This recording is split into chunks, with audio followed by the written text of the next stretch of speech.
Sure. Okay, with winning screenwriter Jesse Speer, Bitter is the screenplay. It's a comedy. Why don't leave it up to you? Why don't you tell us what the script's about? Hi, sure thing. So Bitter is sort of a new age geek versus bully comedy that also serves as a belated coming of age story.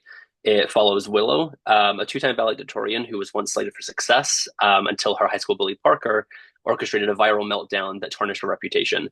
A decade later, Willow is a mere intern while working a dead-end job as a waitress, dealing with adult life, unmet potential, all while Parker lives the good life as a sort of prominent influencer. When Parker reemerges shortly before their 10-year high school reunion and flaunts her supposed success in Willow's face, and also not so accidentally becomes her boss at her internship, Willow essentially says enough is enough and throws herself into trying to sort of turn the tide on Parker and rebalance their fortunes.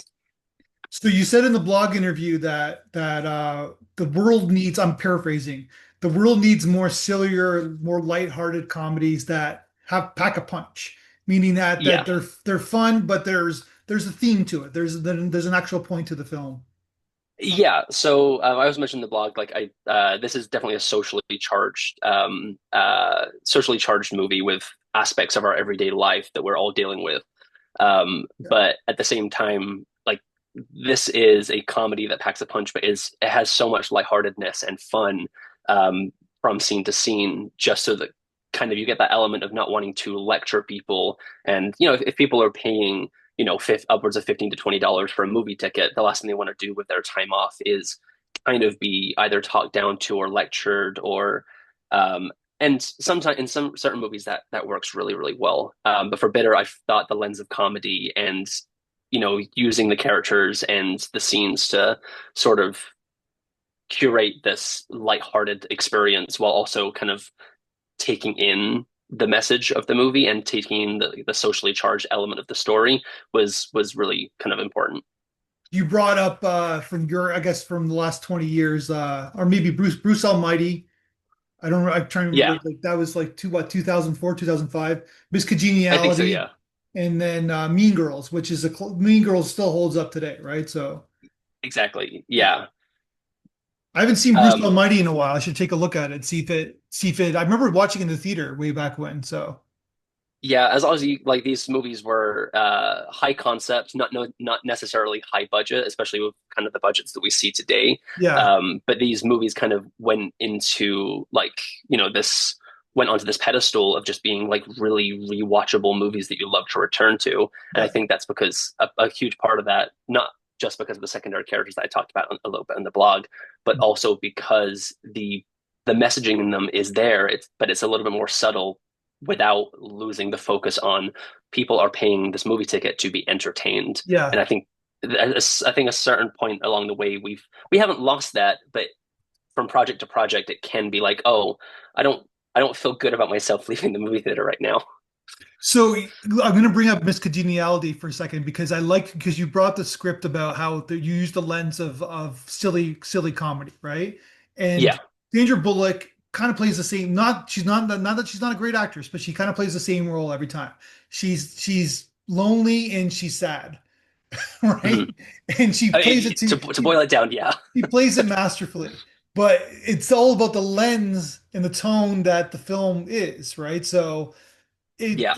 so basically like so in that film particularly and then what's the one where the guy dies in the or her crush is in a coma, what's that film called? I can't remember.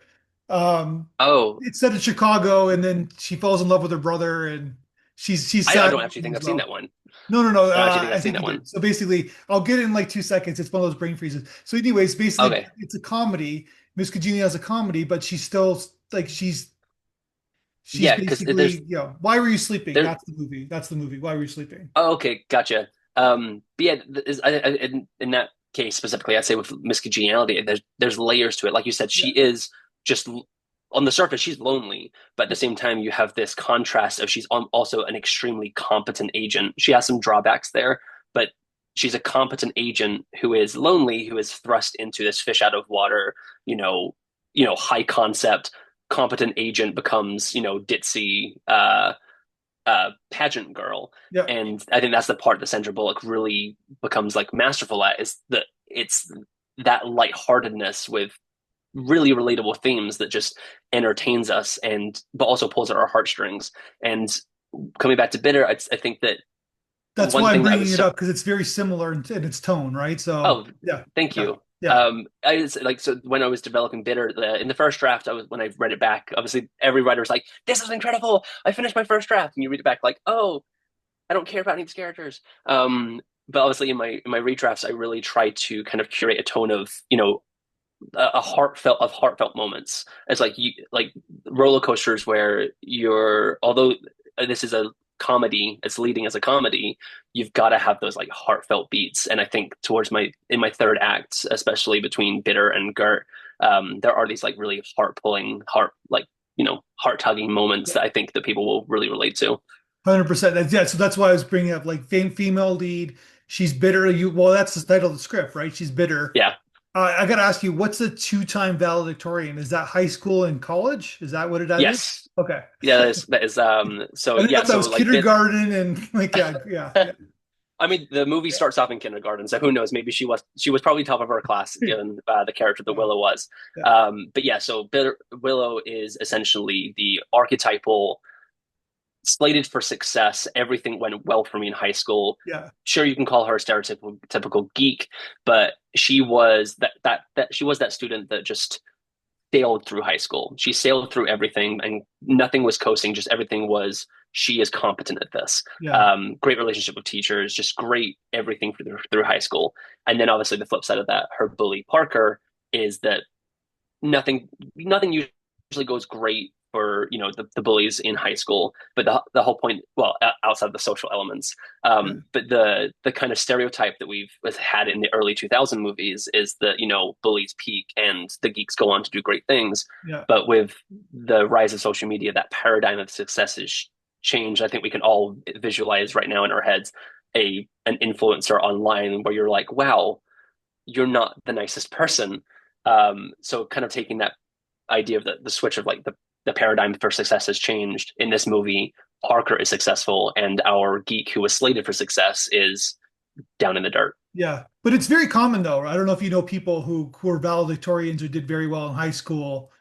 They have a hard time with life because Yeah, no, there's definitely that kind of trend of a peaking element to that when maybe when the social elements or the uh, social skills don't necessarily equate into real life. That stereotype of like common sense versus people are good with knowledge people are sense. good. Certain people are good with structure, and that's what school is. School is a Yeah, very structured and when environment, and you know where they tell you where you need to be all the time, right? So, and then when yeah, you get to but the real world, yeah, go ahead. yeah, but I'd say that the movie. Oh, that absolutely is true. I'd say the movie kind of brings it back to kind of the archetypal Yeah, bully bad person, of geek good course. person kind of framework, but switches out their fortunes. No, but you're really onto something because I think that's what things are becoming flip-flop, like flip-flop. Where like Yeah, you know what I mean? Like it's like the conventional popular person in life is the opposite now, right? So yeah, and and there's opportunity there. Like I think a lot of great movies that I've watched have definitely come out of looking at like the social parameters of what's happening, yeah, and kind of like being like the first one to jump to get on that. And what's great is with studios clearly have an urge to do remake sequels, requels, and we're seeing a lot of that. But what I think we can actually get now is a revisit tonally to certain movies but with fresh perspectives. Like I said, like Bitter basically is kind of like Mean Girls meets Romeo Michelle's high school yeah, high reunion. school, yeah, Like, yeah. yeah, we can kind of revisit that tone and kind of get that like first new experience again, but from a fresh story that kind of relates again. Um, and I think that's kind of a really exciting thing because essentially studios will still be kind of like recapturing the movie magic they're continually trying to capture from the early 2000s, but with new stories and actually have new projects out in the theaters. I don't know if this is conscious on your part or unconscious, but there's also the other thematic about the bad guys win, which is happening in society now, right? it's it's definitely happening in society right Yeah.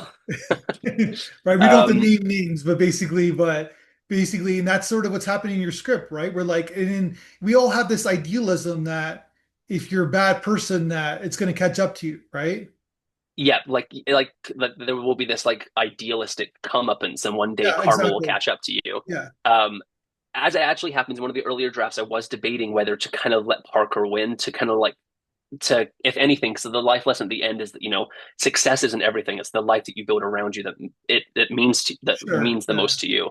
And to kind of in an earlier draft to kind of bring that home, I did kind of have Parker continue on, but then I kind of wanted to hone in on a different aspect of social media, which was that it's that compare and despair effect, but for the majority of the time, the what people are posting and the identities they're curating are BS. They're complete BS. sure. And I think that was what kind of drove the moment in the script for Parker to be complete BS. Like everything is a lie. Spoiler alert to anyone already wanting to read the script. Yeah, And I kind of wanted to hone in that way. So it would have been very easy for me to like let Parker win, because realistically that is real life. But from a movie going experience for this specific story, I was hesitant to yeah, let it happen because I feel like that would kind of make people leave the movie theater being like, cool, that sucks. yeah, Uh, but it was I generally with what you're saying, like the bad guy wins. I love that at the end of what when you know a sequel is coming. My favorite example for that is I would say Pirates of the Caribbean: Dead Man's Chest with Jack Sparrow, like or Infinity War with Thanos. It's like the bad guy wins when there's a little bit more hero left to be had. I don't generally like leaving the movie theater when just the bad guy wins all yeah. out. Well, no, I think there could be more nuance though, right? So I think that that's what's happening. To go back to like another movie with female leads, Bridesmaids, right? So Bridesmaids is the Mm. perception of the lead bridesmaid is like she's got the best husband, she's like got the perfect life, she Yeah, knows how to do the best bride shower, and then we yeah, learn we do the layers and we learn that she's just as sad as Maya Rudolph's character, right? So yeah. Well, yeah, it's Kristen Wiig's character. Yeah, they it's say they say Maya Rudolph, sorry, Kristen Wiig's character. Yeah, you're right. yeah, Sorry. and I was and Rose Byrne plays that role masterfully. Yeah, I remember actually hating for a while Rose Byrne because of that performance because of she reminded me of someone in my own life, yeah, and she kind of captures that magic of that like sinisterly perfect person who clearly is full of BS.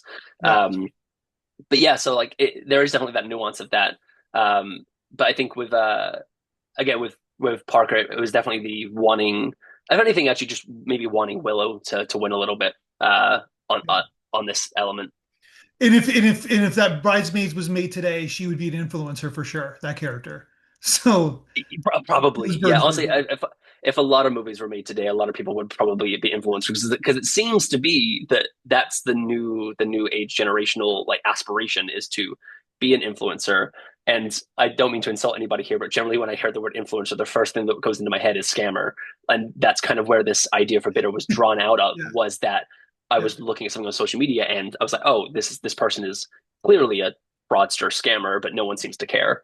Well, they don't they ever like, to be fair, they only have a short, like generally speaking, they only last a couple years, and then they're There's they're usually a scandal. it's probably before your time, but they used to be influencers used to be the YouTube bloggers, right? Oh And yeah, and they've all blown up. and they're all done now. They're all done, and nobody makes they don't make any more money anymore, right? So, but it's the Yeah, it's same like way with the influencers. They only have a certain amount of shelf life, and then it's like the shelf life of like an ice skater or like an athlete. It's like you've got until you're 26 and then you're done. yeah, exactly. Unless you're Tom Brady and you can last 25 years, but yeah, Yeah, there's always exception to the rule, right? So yeah. yeah, Yeah. So yeah, so like I said, you're totally on to something here, and it's really great, like because it's about like the new generation coming up, and you seem around the same age, out of high school, where the world changed, right? The world completely yeah, changed in the last 10 yeah. years, right? So like this wasn't a job 10 years ago, right? So like No, and yeah. someone It's who's a sorry, in somebody who is a valedictorian, and someone who has that progress for like society and I can succeed.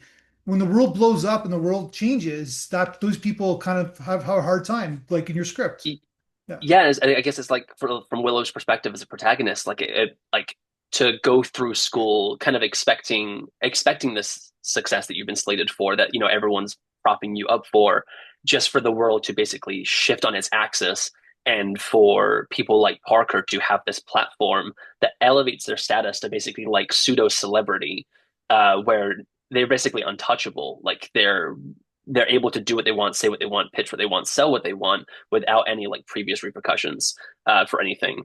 Um, but obviously, in this instance, or in the dynamic of what kind of sets Bitter up, there is a viral meltdown for Willow, kind of her like all is lost moment in like high school as a flashback that kind of like cements the her specific path is kind of blockaded by this viral meltdown, while Parker is kind of being elevated on the internet by her influencer status. Willow is kind of being like suffocated by it, by this Yeah. video continuously coming up. So it's kind of like this paradox or comparison between their Yeah. experiences in this new world. It is crazy. It is crazy, right? Because you do one thing wrong and it's the first thing on your Google search, right? So Yeah, it's like, Willow is not Willow anymore. Since that moment at graduation, she is forever the Weeping Willow. Like yeah. it's and any job that she applies to, and it is a thing. Like 20 years ago, you wouldn't have been Googled before a job interview or after a job interview. It was your reference, thank you, handshake, and done.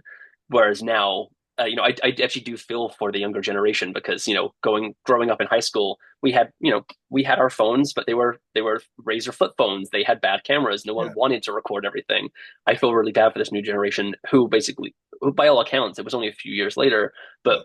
Willow, that was kind of the first age range to have your entire life documented in high school, and anything bad you did set you up for life, And and nobody that's knows almost it's devastating. and nobody knew the consequences. Nobody knew what they were doing, right? So now they I guess do, the right? the So perfect thing to talk about right now is the Coldplay kiss cam. yeah. Well, Like, that's yeah. there's a cost of going viral, a big cost of going viral nowadays.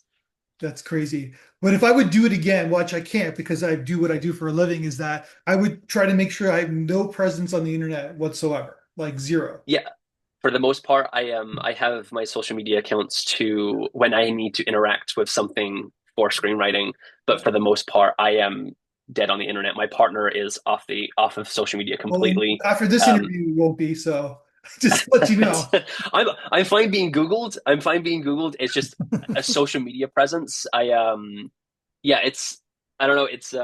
It was definitely nice after finishing Bitter, because obviously I had to stay engaged with social media so that I could kind of like Yeah. write the montages of Willow trying to beat Parker at her own game on with social media and re-entering social media belatedly.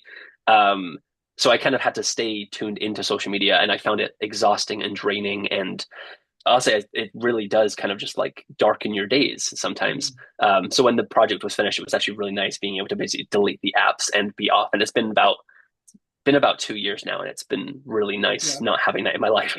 There's a good viral video going on today. It's the South Park on Trump viral video as we're doing this podcast. So that's a Oh, funny oh, one. really? Yeah, that's a good one. Anything that Sometimes anything there's good that's ones. Yeah, yeah. anything that is disparaging towards that man is fine with me.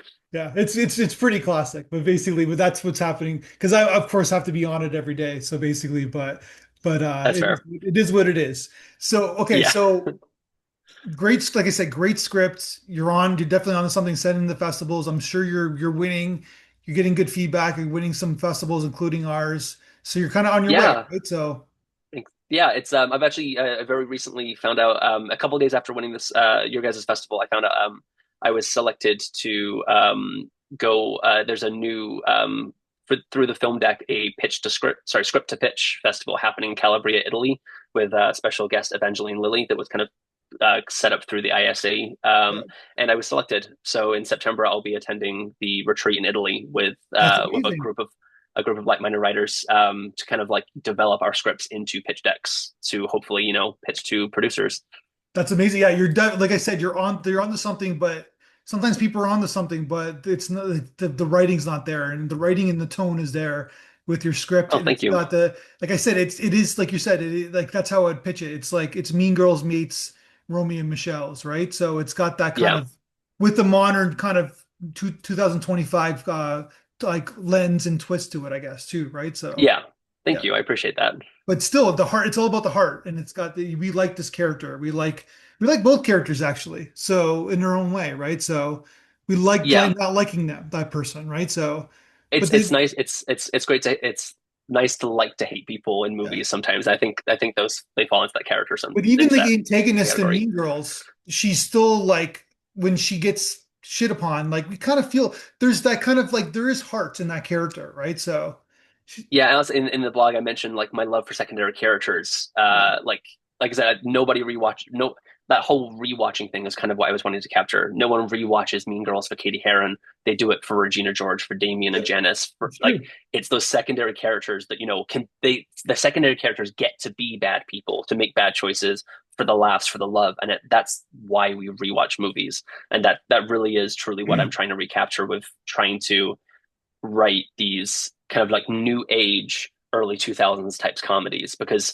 they were all successful, maybe not immensely at the box office, but I don't remember the term bombing being used for any of those movies back then because well, obviously VHS DVD sales as well.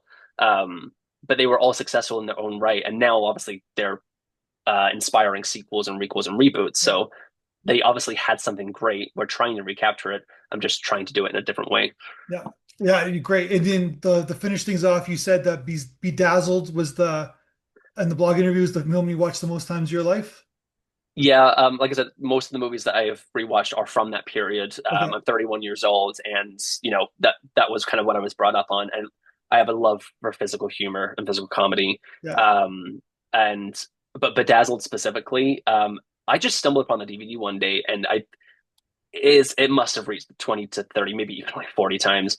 That movie is comedy gold, and it's Yeah. probably I was asked once if you could ever remake a movie, what would you want it to be?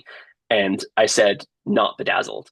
Like just that was my answer is because of course I would love to take up that mantle, but it was already a remake from a movie in the 70s. But what Brendan Fraser and Elizabeth Hurley were able to achieve was just Well, comedy masterfulness from fantastic scene in to that. scene. Brendan Fraser, who ended up winning an Oscar 20 years later, is Yeah. fantastic in that movie because he's got so much range and he does so much. And How could she's he sexy, right? So like, and she's the devil, and yeah, we all like that. But and as a they're male, both but and it's like and they're obviously co-stars. He's not the lead, she's not the lead. They yeah, are the leads together, and also they're both so masterful in their own way of comedy. But talking about like Brendan Fraser's range, he is he always was the boy next door like type of actor, but in this movie he's a dope. He's a little bit of a derp, and it just watching him grow through the movie with having this masterful approach to comedy. I don't think there's ever a movie I've watched that is just like so seamless yeah. between the scenes. And like there's no like low point in the movie, and even the parts that have heart that are slower are like just Yeah. so enjoyable to watch.